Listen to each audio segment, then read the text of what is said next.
Okay students, आज इस video lecture में हम लोग बात करने वाले हैं पास्ट परफेक्ट कॉन्टिन्यूअस टेंस की। जी हाँ, इसको स्टार्ट करते हैं। टेंस है पास्ट परफेक्ट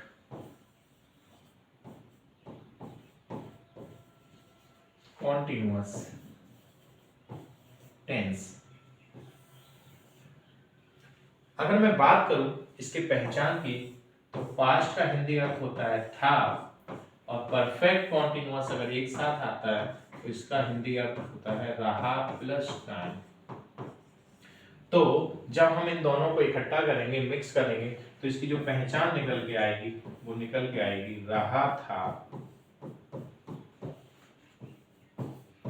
रही थी, रहे थे, प्लस टाइम भी दिया होता है। ओके, अब मैं इसके फॉर्मूले पे बात करता हूं, जिसकी मदद से हम लोग सेंटेंस को ट्रांसलेट करेंगे। तो इसके पॉजिटिव का जो फॉर्मूला है वो है, सबसे पहले तो हम लगाएंगे सब्जेक्ट को, फिर हम लगाएंगे HAD हैड, बीन, वर्ब, और उस वर्ब में लगाएंगे ING। इसके बाद हम लगाएंगे ऑब्जेक्ट को, फिर स्टूडेंट्स हम लगाएंगे सिंस या फॉर। क्लियर हुआ? अगर इसके नेगेटिव की बात आए, जब हमें इसके नेगेटिव के सेंटेंस की बात आए, तो हम क्या करेंगे? देखिए स्टूडेंट, ये सब्जेक्ट हमारा पहले नंबर पे, हेड हमारा दूसरे नंबर पे, तो हम सेकंड के बाद यहाँ पर जाके क्या लगा देंगे? नॉट लगा देंगे, और ये हमारा क्या बन जाएगा? नेगेटिव बन जाएगा। अगर हम बात करें इंटेरोगेटिव सेंटेंस की, अगर हम बात करें इंटेरोगेटिव सेंटेंस की,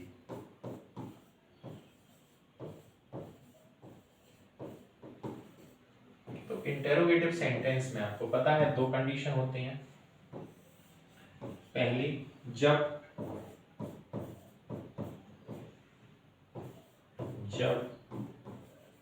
प्रारंभ में क्या शब्द हो। सेकंड कंडीशन होती है जब बीच में क्वेश्चन वर्ड यानी कि प्रश्नवाचक शब्द हो। तो स्टूडेंट, जो लास्ट का जो हमारा फॉर्मूला है ये पॉजिटिव का, subject plus head, being, verb, ING, object, since, for, time, तो इसमें जो हमारा हेड शब्द आया है, ये हेड, ये निकल के कहाँ आ जाएगा? सबसे आगे आ जाएगा। तो हमारा जो सेंटेंस का जो फॉर्मूला बनेगा, जब वाक्य प्रारंभ में क्या शब्द हो, तो हमारा इसमें आ जाएगा head plus subject plus being, फिर हम इसमें लगाएंगे वर्ब, और बाकी का वो वैसा ही रहेगा, ING plus object plus since या फॉर, फिर उसमें जो टाइम दिया होगा वो टाइम लगाएंगे, एंड हम लगाएंगे क्वेश्चन मार्क। लेकिन जब बात के बीच में क्वेश्चन वर्ड दिया हो तो हम क्या करेंगे? तो देखेंगे, तो हमने क्या किया कि हमने अपना सेकंड वाला हम आगे लाए हैं, इससे भी आगे हम क्या ले आएंगे? इससे भी आगे हम ले आएंगे अपना क्वेश्चन वर्ड। तो देखिएगा, इसका जो फॉर्मूला बनेगा वो बनेगा question word plus had plus subject plus been plus verb plus ING plus object plus since या for plus time and question mark. तो ये तो हमारा फॉर्मूले रहे, जिनकी मदद से हम लोग जो है सेंटेंस को ट्रांसलेट करें। तो एक सेंटेंस हम लोग इसके इस टेंस का देख लेते हैं।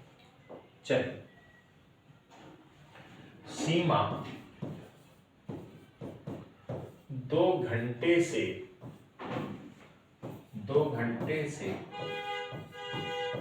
अपने कपड़े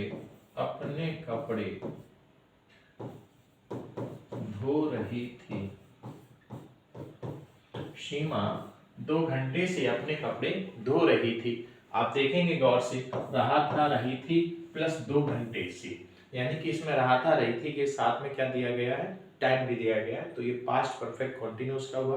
और इसमें हम लोग हैड बीन के साथ वर्ब में आईएनजी लगाएंगे और साथ ही साथ सिंस फॉर का यूज करेंगे। तो स्टार्ट करते हैं। सबसे पहले हमारा सब्जेक्ट आएगा सीमा, और सीमा के साथ हम लगाएंगे हैड, फिर आएगा हमारा बीन, फिर हम लगाएंगे वर्ब जो कि है वॉश, और इस वॉश में हम क्या लगा देंगे, आईएनजी, वॉशिंग। अब चूंकि सीमा एक लड़की है तो अपनी अंग्रेजी क्या हो जाएगी, हर हो जाएगी। तो वॉशिंग हर क्लॉथ्स एंड 2 घंटे से, चूंकि ये अनिश्चित समय है तो हम लगाएंगे फॉर 2 आवर्स। अब ये सेंटेंस अगर नेगेटिव का हो, जैसे कि सीमा 2 घंटे से अपने कपड़े नहीं धो रही है, तो हम क्या करेंगे, तो हम हैड के बाद क्या लगा देंगे, नॉट। और अगर मान के चलिएगा इसमें हम लगा देते हैं आगे क्या, हमने एक शब्द लगा दिया क्या, तो हमारा जो ये सेकंड नंबर वाला हेड है वो निकल के कहां आ जाएगा, आगे। ठीक है ना। तो अब एक सेंटेंस और देख लेते हैं जब बाकी के बीच में क्वेश्चन वर्ड हो। तो देखेंगे सीमा 2 घंटे से अपने कपड़े क्यों धो रही थी। सीमा 2 घंटे से अपने कपड़े क्यों धो रही थी। तो आप स्टूडेंट देखिए इसमें बाकी के बीच में क्या आ गया है, क्यों शब्द आ गया है जो कि क्वेश्चन वर्ड है। तो हम क्या करेंगे, हम अपना सेकंड वाला आगे लाएंगे, उससे आगे क्वेश्चन वर्ड लाएंगे। तो हमारा सब्जेक्ट है सीमा, इससे आगे हम अपना सेकंड वाला लाएंगे यानी कि है, और इससे भी आगे हम ले आएंगे क्वेश्चन वर्ड को वाई। तो फिर बीन कहाँ रह जाएगा, बीन पीछे ही रह जाएगा। फिर पूरा का पूरा वैसा ही रहेगा, वॉशिंग WASHING वॉशिंग हर क्लॉथ्स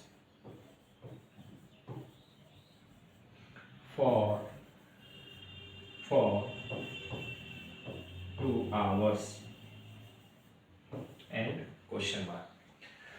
उम्मीद है आपको ये पास्ट परफेक्ट कॉन्टिन्यूअस अच्छे से समझ में आया होगा।